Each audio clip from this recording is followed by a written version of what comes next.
ahoana marina entina makaiza ny toe-karem-pirenena raha ny filarana misy an'ny Madagasikara de voatsoka azy ho isan'ireo firenena 5 mantra indrindra eran-tany isika.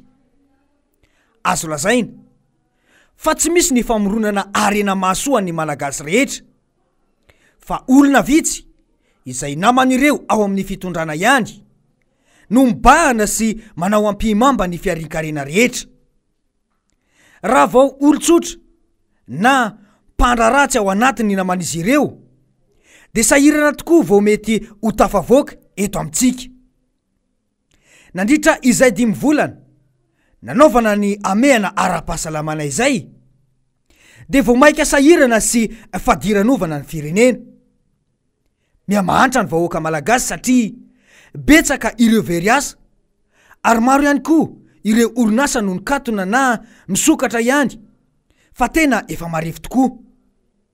Noho izany de azo oharina amin'ny marary mafy iray izay ny Seroma sisa no mitazona ny ainy toe-karem-pirenena ka ilay Seroma mitazona ny ainy firenena de ireo famatsim-bola avy amin'ny mpamatsy vola iraisam-pirenena. Izany famatsim-bola izany aza de ireny raha mahita ireny ny gaboraraka hitantana ny mpitondra azy ta ohatra ny resaka bonbon sucette, ny tambavy CVO izay tsy fantatra mazava ny makasika ny fandanim-bola aminy ary ny farany voaingana de ny gitrano an-trano nataony ministry ny aty tany farany teo momba ny fividianana ny fitaovany ny CCO. Ny fanjakana irery de tsy afaka ampandroso ny firenena fa ny sehatra tsy miankina no tena milina mamelona ny toe-karena amin'ny firenena iray. Voadona tanteraka ankehitriny sehatra tsy miankina eto amin'ny firenena. Ny sehatry ny fitaterana sy ny fizahan-tany moa de tena vomafy tokoa nandritra ity famehana ara-pahasalamana ity. Tsy ry zareo ihany fa ny sehatra tsy miankina amin'ny ankapobeny mihitsy. Betsaka ny mpiasa no nahato tamin'ny asany. Nisy mihitsy aza ny orinasa no nikatom-baravarana. Raha niana ny mpitondra fanjakana sy ny sehatra tsy miankina tamin'ny 17 ny volana Jiona 2024 teo de izao no fitarainana nataon'ireo mpandraraha malagasy. Voalohany, mahakasika ny fivezivezen'ny olona. Maro ireo orinasa izay manana ny foibeny eto an-drenivohitra na any amin'ny renivohim-paritany izay mbola voakasiky ny fiobona kanefa ny toeram-pamokarana dia any amin'ny faritra hafa. Voakasiky izany indrindra ireo orinasa misehatra amin'ny fambolena tsotra na biolojika, ireo mpamokatra lohamenaka na huiles essentielles, ireo mpitrandraka arena kibon'ny tany sy ny sisa sy ny sisa. Izy ireo dia tsy maintsy midina any ambanivohitra lavitra ny foibeny kanefa tsy afaka miasa na mandefa teknisianina akory noho ny famerana fivezivezen'ny olona. Iverenay fa azo atao tsara ny manao fizahana ara-pahasalamana ireny teknisianina sy olona ireny alohany hanomezana azy alalana handeha fa anjaran'ny orinasa kosa ny mandray an-tanana ny fitandrovana amin'ny fahasalamana tokony ho raisiny rehefa eny an-toerana. Faharoa, mahakasika ny mpiasa efa tena sahirana. Mamerina nefa voalaza ihany ny tenako satria miandrandra fanampiana ny mpiasa. Ny mpiasa ho iaho fa tsy ny mpampiasa satria olom-pirenena ihany koa izy ireny ary efa misy ny lasa sokajin'olona marefo indrindra fa ireo voatery na ato amin'ny asany. Iverinay fa tena mety andrimatofoloha ary irinay raha anaovana fizaham-pahasalamana faobe mahakasika ny Covid-19 ny mpiasa eny amin'ny orinasa ary izarana ny fanafody Covid organique. Fahatelo, mahakasika ny hetra sy ny tatao-ketra, impôts et taxes. Tsapanay tompoko fa tsy dia vahaolana maharitra ny fanemorana ny fandavan-ketra. Indrindra ho an'ireo orinasa madinika salatsalany izay tsy manana intsony ny hoentina mampihodina. Dia mangataka indrindra ny fanafoana-ketra amin'ity taona roapolo sy arivo ity izay mifanaraka amin'ny tao-piasana 20 sy 20. Ary raha toa ka tena sarotra ny fanafoana-ketra noho ny lafin'ny teti-bolam-panjakana dia miangavy tompoko farafaratsiny rehefa mandoa ampahany na akonto zany ilay orinasa dia omena azy ny karatry ny mpandoetra karta fiskala amin'ity taona roapolo sy arivo ity. Fa kosa ilay orinasa dia angatahana hanome programa andoavana ny etra ambiny tokony alohany ao anatin'ny enim-bolana. Izay tompoko dia mino fa azo tanterahana tsara izany. Mazava tsara ny fangatahana nataon'izy ireo tamin'izany. Izao moa no valiny nomeny filoha azy ireo. Ny fitondrana mpanjakana ankehitriny dia eo anilanareo mpandrara. Tsy fahavalinareo ny fitondrana. Ny fitondrana dia anampy, anohana amin'ny lafiny rehetra izay afaka atao mba hampiroborobo ny orinasa eto an-toerana. Tsy mila andrasana rapitso ny zavatra tokony ho atao androany. Efa manomboka ny industrialisation tsika izao. Ary tsy tokony ho atao atro. Betsaka aminareo ny orinasa manao investissement anivelany. Tsara zany satria mametraka amin'ny orinasa malagasy anivelany. Fa raha misy fangatahana ataon'ny fitondrana ankehitriny dia toko amin'ny teny frantsay, investissez d'abord au pays avant d'investir ailleurs. Fomba firesaka mampandradrisa ary tsy nisy mihitsy aza moa ny fanatanterahana izany hatramin'izao. Tsy nisy vokany, iny lazaina fa fiaraha-midinikiny, fa toy ny kabary ambony vavahady ihany.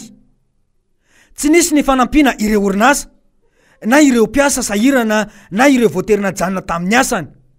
Ireo orinasa maro sahirana aza tsy hita izay anaovana azy, kanefa dia amin'izao amiana sy krizy maro mianjady amin'ny firenena izao dia nakato ny fanjakana ny orinasa triple A omaly alarobia fa 20 ny volana aogositra 2024. Tsy magrobe risque akory ny selen'ny DGI ny impôt fa ny triple A be oririka. Aloha zany azava aloha fa tsy magro no miresaka aminareo eto fa triple A zay donc efa teto zany nisy fotoana taty ny direction générale des entreprises ny inspecteur tonga tao aminay dia nanazava zareo ny antondihany hoe izahay dia tonga eto tsy contrôle fiscal akory fa anao contrôle de régularité. Zay moa zany vao naheno tamin'ny sofinay zany satria henonay hoe prime ministre anteny talohan'ny fotoana nisian'ny quinzaine na état d'urgence sanitaire hoe tsy hanentsika tsy hanao tsindry mavesatra ny entreprise sy ny société malagasy amin'ny resaka hetra amin'ny resaka fiscal. Kanefa moa ny zava-misy zany zao noho ny antony anankitelo no antony izay nametrahana io selage io raha hitanareo io dia voalaza hoe défaut de déclaration d'existence ny anankiray, défaut de disposition d'une carte fiscale à jour et non respect des obligations fiscales. Mariako etona faratonga teto reo service ny grande entreprise dia ny resaka tsara ny ampitson'iny ihany dia naterina tany amin'izareo ny ampahany taratasy zay nilainy. Tonga ny lantsinainy raha tadiditsika tsara fa niteny ny impôt hoe le 15 août ny farany fandoavana ny IR impôt sur le revenu amin'izao 2020 zao izahay ny latsinainy le 16 nanao ny virement 2019. Ny dikan'izany momba ny carte fiscale zany raha efa misy manana carte fiscale jour en 2020 dia asehoy efa navita ve fa izahay dia efa nandoa ny impôt ny IR 2019 natao virement tamin'ny alatsinainy. Ary dia rapitsonareo ngambany ho azonareo zay note de débit ny compte-ny triple A zay. Ny tao alohan'izay zany dia efa nandoa ny IR foana zay. Ny TVA zany natao ara-dalàna isam-bolana zany. Ary omena anareo zany pièce zany. Asivy mba mitsangana hoe ny orinasa zay ataontsika hoe mampiasa olona maro be ohatrotony. Ny star mahazo azy efa mampalahelo io dia anaraka ny star koa ve zahay. Zay le izy satria idina 15 jours zany.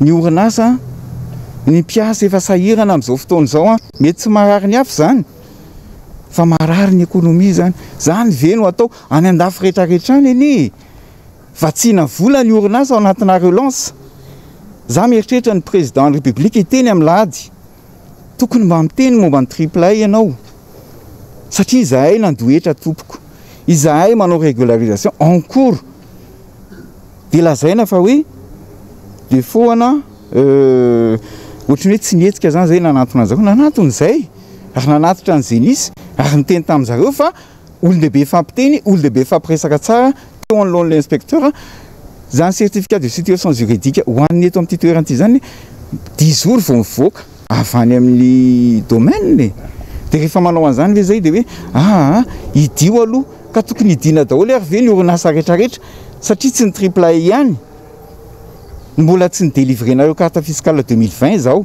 na de efa nandoa impôt ary zahay ny lundi ka rapide tsy omenay anareo ny rehetrarehetra fa aleo azava fa ara-dalàna ary son rehetrarehetra zay ary ny momba ny lesaka hoe déclaration d'existence efa en cours le izy efa manao procédure rehetrarehetra zay de ho hitanareo raha pitsy ho angeny DGE zay de hitanareo hoe reto indray zao ny pisy aterinay amin'le izy fa sa ve hoe ao anatin'le fotoana zay de tsy andry ve sa tsy mifampiresaka ny DGE sy ny DGI raha ny fanazavany tompona andraikitra izany no dinihina tsara de misy ny antsonjay atao amin'ity vondrona orinasa malagasy ity io no voalazany tompona andraikitry ny orinasa io dia efa anisan'ireo fangatahana nataony ny mpandrara tamin'ny volana jona lasa iny mamelona piasa sy tantsaha maro ity orinasa ity kanefa tsy misy ny fandiniana izay mety ho fiatraika an'izany nataony mpitondra fanjakana tsy misy lanjany ho azy ireo ny fahoriana ireo piasa sy ireo tantsaha ireo aoka ho fantatrareo mpitondra fa ny ombony tantsaha tsy mahafantatra izany 5 andro lazainareo izany fa tsy maintsy manome ronono foana ireo omby ireo isan'andro ho ataony tantsaha aizary zany ireo ronono ireo ahoana no avin'ireo piasa ireo ny fanampian'ireo sahirana aza tsy vitanareo kanefa de mbola ampiana ve izany sa tsy maninona fa tsy mahakasika anareo ny fahasahiranana sy ny fahorian'ireo piasa sy tantsaha ireo entina makaiza mariny ity fireneny ity rehefa orinasa malagasy ve izany de anaovanareo antsonjay foana nilaza teo ny filoha fa ataovy eto antoerana aloha ny fampiasam-bola kanefa de ny mifanohitra amin'izany ity ataonareo ity famonona tanteraka ny orinasa malagasy sy ireo piasa ao aminy mazava ny anton'izao fa resaka politika no ao ambadika io raharaha io samy mahafantatra ny rehetra fa voatsely izay ny resaka fanesorana ny MBS de izao indray ity fanagatonana ny orinasa ity izao fandraisana fanapahan-kevitra izao de efa fambarasahady ho anareo izay te ampiasa ny volany na ny mpandraraha malagasy izany na ny mpandraraha vahiny fa mety hiarantoy izao ihany koa ireny orinasa ireny indrindra fa rehefa tsy namana ireo mpitondra izao fomba fanao ny mpitondra izao de ampiemitra ireo mpampiasa vola sy ny mpandraraha te ampiasa ny vola eto amintsika inona marina ny tena tadiavin'ny mpitondra midika izao amin'ny resaka politika fa fampitandremana sy raha matahora atao amin'ireo mpanohitra mba tsy ho afaka anao hetsika indrindraindrindra fa miseho izao herinandro taorian'ilay fikaonandoha no karakarain'ny RMDM misy vokany tsara tokoa iny fikaonandoha iny satria de tombotsombahoaka no nydonina tao rehefa tsy naomby ilay raha matahora tamin'ny nandefasana Irene Moreg teny faravohitra sy teny amin'ny foibe ny RMDM Belair tamin'ilay fikaonandoha ny mpanohitra iny de izao indray ilay tetikady ratsy atao mba tsy hahafahan'ny mpanohitra mihetsika efa paikady tsy mahomby izao filana voatsiary atao amin'ny mpanohitra izao ary diso fahavalo ny mpitondra fa de ny malagasy piray tanyrazana amin'ny any no raisy no ho fahavalo izany ve no atao hoe fampandrosoana ny fireneny etonareo makay zary ity toekare-pireneny ity fa ahoana mariny